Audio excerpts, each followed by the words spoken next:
यहाँ कथा का विराम हो गया था।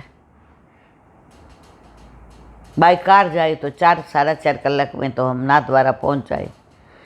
मैंने बोला वाह सावरे, છેવટે તો અમે વ્રજવાસી ને, એટલે તને અમારી યાદ આવે જ ને, કારણ વલ્લભ વ્રજવાસી મેરે જીવન પ્રાણ। શ્રીજી બાવા કે, ઠાકોરજી કે વલ્લભ વ્રજવાસી મેરે જીવન પ્રાણ, વાકો કદી ન વિસારું મોહે નંદ બાવા ક્યાણ। વાહ રે લાલા, तो को हमारी याद आ गई। बाय कार त्या पहुँची गया। એટલે બપોરે ઉથાપનમાં દર્શન થયા તો મને યાદ આવ્યું કે અષ્ટસખામાં ચતુર્ભુજદાસનું કીર્તન, ગોવર્ધન વાસી સાવરે લાલ, અબ તેરે બિન રહ્યો ન જાય, ઉથાપનમાં ગવાય। तो त्या बधा ओळखी गया। महाराज 2-3 लाइने गा दो। हूँ तो राजी थी गयो। वाह सावरे, तूने पहचान तो पक्की रख ली हो हमारे साथ, भूला नहीं। व्रजवासी की वाणी फिर तेरे को सुनने को मन हो गयो ने क्या? तो मैं 2 लाइन, गोवर्धन वासी सांवरे लाल, अब तेरे बिन રહ્યો ન જાય, ગાય। હવે મનમાં એમ થયું કે ચતુર્ભુજદાસ આ કીર્તન ગાયું અને શ્રીજી બાવા મથુરા ગિરધરજીને ત્યાં પધાર્યા હતા, 1 સેકન્ડ ના રોકાયા। રાજભોગ તૈયાર હતો તોય गिरधर जी ने कहूँ मैं तो चलूँगो। बहार आई गया। गिरधर जी के हवे आज्ञा थाय एटले अने पाछा दर्शन थया ने चतुर्भुजदासना प्राण निकळता बची गया अने श्रीजी बावाए ने पाछा दर्शन आप्या। तो शू मने सावरा, हे श्रीजी मने तू आजे मळी जईश? मारा माथे कोई ठाकोरजी नहीं बिराजता, मने लालजी तू आपीश? पछी मन में एम थयुं कि आ तो बधा मारा मनना खेल छे, एम थोड़ा अहींया मने ठाकोरजी मळी जाय। पण वળી पाछुं एम थयुं आनुं सामर्थ्य एवुं छे कि जो मारो भाव साचो होय कि मने श्रीजी बावा ठाकोरजी एनु स्वरूप पधरावी दे तो एनी लीलाने कोण पહોંચી शक्युं छे? दर्शन करीने पगथिया उतरतो तो एक वैष्णव के, महाराज जी आपके लिए एक बड़ी गिफ्ट लाई हूँ। एटले अंदरथी एवुं थयुं आ वैष्णव मने ठाकोरजी पधरावशे। पछी मन में एम थयुं आजे मने आ कीर्तन गायुं, गोवर्धन वासी सांवरे लाल, अब तेरे बिन રહ્યો न जाए, तो अंदरथी एवुं थाय छे के ना, जो आ कीर्तन में नाभीमांथी रियलमां प्रभुने पामवा माटे मेळववा माटे गायुं हशे तो अवश्य मने आजे ठाकोरजी नाथद्वारा माथी ज मळशे, एमां कोई शंका ने स्थान नहीं। आ 2019 वात छे, आ कोई दूरनी वस्तु नहीं। એટલે મેં કીધું અચ્છા આવો। પગથિયા ઉતરીને જેવા નીચે આવ્યા, જાપીજીમાં જે ગિરધારી મારા માથે અત્યારે બિરાજે છે પધરાવીને કે લો महाराज ये तुम्हारी गिफ्ट। वो बेना कहाँ गई, कैसे मेरे को पधरा दिया, क्यों पधरा दिया? ऐसे भला कोई ठाकुर जी पधरा देते हैं क्या? मैं पूछने के लिए यूं देखने लगा, वो तो चली गई। मैं मन में बड़ा प्रसन्न हुआ। सांवरे, पहचान रखी हो व्रजवासी, भूला नहीं है तू। यहाँ बैठ के भी व्रजवासी तेरे मन में से कभी नहीं गए। देख, आ गया ने तो व्रजवासी के पास। અને હું એ ગિરધરજીની સેવા, એ ગોપાલની સેવા આજની તારીખમાં કરું છું. હું જ્યાં જાઉં ત્યાં મારા ઠાકોરજી મારી ભેગા જ હોય. મારા ઠાકોરજીની વ્યવસ્થા થાય ત્યાં જ મારે જવાનું.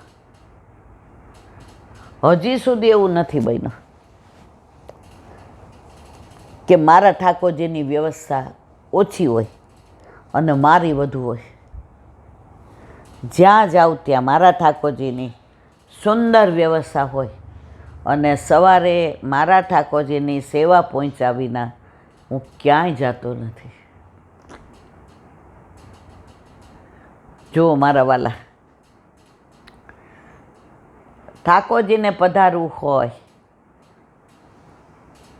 તો ક્યારે કઈ લીલા કરે છે એ કોઈને ખબર પડતી નથી. અને ના પધારવું હોય તો હમણાં જ મેં તમને 1-2 દિવસ પહેલાં વાત કરી હતી કે બધી જ તૈયારી લિસ્ટ બનાવીને લઈ જાય. ઈલાબેન લિસ્ટ બનાવી દો. બધું લિસ્ટની જરૂર નહીં, તું દુકાનવાળાને કહેજે, તને બધું આપશે.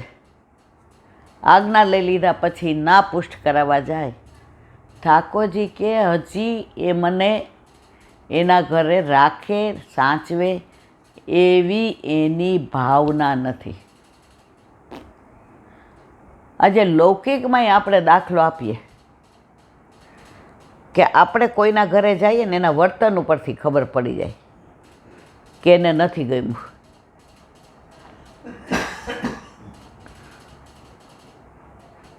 લગભગ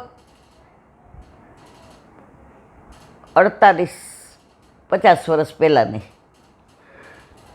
અહીંયા મારે બાઉભાઈ જસભાઈ પટેલની સરકાર હતી અને શિબિર હતી. એટલે યુવાની આવને અને યુવતીને એ વકૃત્વ માટે બધું કેમ તૈયાર કરવા,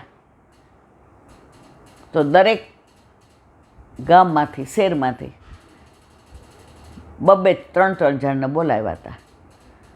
તો મારી કોલેજમાંથી હું સિલેક્ટ થઈ ને અહીંયા આવી. હવે રહેવાનું, ખાવાનું, પીવાનું બધી સુંદર, અતિ સુંદર વ્યવસ્થા. અને છેલ્લે દિવસે બસ કરી દીધી હતી. દિનેશભાઈ શાહ ફાઇનાન્સ મિનિસ્ટર હતા કે બધે અમને બધા જે અત્યારે હેરિટેજ ગણાય છે એ બધા સ્થળના અમને મુલાકાત કરાવી, કાંકરિયા સહિત. ત્યારે રિવરફ્રન્ટ કે એવું નહોતું. છેલ્લે દિવસે મારા માસીના દીકરી આવી એટલે મળવા ગઈ. અમને કીધું હવે તમે બપોર પછી તમારી રીતે તમારે જ્યાં જવું હોય ત્યાં જઈ આવો. સવારે બધાને ટિકિટ આવી ગઈ છે એટલે બધાએ પોતપોતાના સ્થાને રવાના થયા. તો મળવા ગયા. એમનો જે ઉમળકો જોયો, બેબી શિબિર હોય તો એ રાતના તારા અહીં આવતું રહેવાય ને બધા. આ માસીની દીકરી એટલે બેનનો ગણાય. એ ઉમળકો જોયો. મારી ભેગી મારી એક ફ્રેન્ડ હતી. પછી મને કે જસાણી, મારા કાકાના દીકરા અહીંયા રહે છે, આપણે મળીને જઈએ. તે રિક્ષામાં ત્યાં ગયા. એટલે આણે એમ કીધું કે કેમ આમ તે. એ કે આજે રવિવાર છે એટલે અમારો પ્રોગ્રામ થઈ ગયો છે. સવારથી ખબર હોય ને તો અમે તારી એ કે ના, મારી કાંઈ વ્યવસ્થા જ નથી કરવાની, અમે તો શિબિરમાં આવ્યા છીએ, અમારી વ્યવસ્થા ત્યાં છે જ, પણ બાએ કીધું હતું કે મળી આવજો. ના ના, સારું કર્યું તું આવી. પણ ઓચિંતાની આવે એટલે શું છે, અમારે રવિવારે બધાને રજા હોય, છોકરાઓને ને તારા ભાભીને ને મારે ને, એટલે અમારા ફ્રેન્ડ સાથેના બધા પ્રોગ્રામ ફિક્સ છે.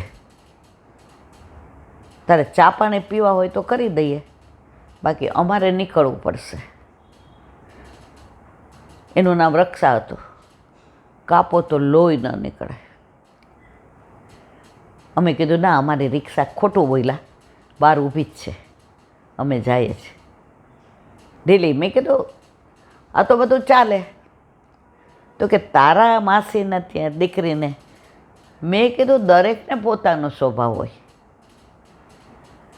તો તમને સામા માણસ ઉપરથી ખબર પડી જાય કે કોન કોન કિતને પાની મેં કિસકી હે પહેચાન રે. તો કોઈ પણ જગ્યાએ તમે જાઓ તો વૈષ્ણવ તમારા ઘરે આવે કે તમે વૈષ્ણવના ઘરે જાઓ, તમને ઉમળકા ઉપરથી ખબર પડે કે અહીંયા ગમ્યું કે ના ગમ્યું. અને અત્યારે આ ટીવી અને મોબાઈલે તો એવો કાળો કેર વર્તાવ્યો છે, દરેક વ્યક્તિને એકલું રહેવું ગમે છે. કામ પતાવ્યું નથી ને મોબાઈલ લીધો નથી. મોબાઈલે ગાંડા કરી નાખ્યા છે. એના લીધે અત્યારે દુનિયામાં ડિપ્રેશનના કેટલા કેસીસ વધ્યા છે. પહેલાં તો સાંજે બહાર બધા બેસતા, વાતો કરતા, આજુબાજુવાળા શાક સુધારતા, શાક ભેગા લેવા જતા, રાતના વહુઓ બધી ભેગી થઈને વાતો કરતી. ડિપ્રેશન શું કહેવાય કોઈને ખબર નહોતી. આજે દરેક માણસ એકલો પડી ગયો છે. એનું કારણ આ મોબાઈલ. જેટલી શોધ વિજ્ઞાનની થાય છે એના ઘણા ફાયદા, પણ એનો દુરુપયોગ કરીએ છીએ એટલે આજે દુનિયામાં વધુ તકલીફ મોબાઈલે ઊભી કરી છે. વાત ખોટા રસ્તે વહી ગઈ, પણ આ વાત સામાજિક છે. કાલે જ સગુને મને એક ફોટો બતાવ્યો. એ કે ભાણિયાઓ ને ભાણી બધાય 4 બહેનોના નાનીને મળવા આવ્યા. નાની એવો ઉમળકો બતાવ્યો. હા હા, અમારા 7-8 ભાણિયા ને ભાણી આવ્યા. બપોરે જમ્યા. નાનીને એમ કે હવે હું પરવારી, હવે બધાય સમાચાર પૂછો, વાતો કરું. બધાય મોબાઈલમાં હતા. નાની ખુરશીમાં આમ કરીને બેઠા હતા કે હું તો પાછી એકલી ને એકલી છે. આ મોબાઈલ આવો કાળો કેર વર્તાવ્યો છે.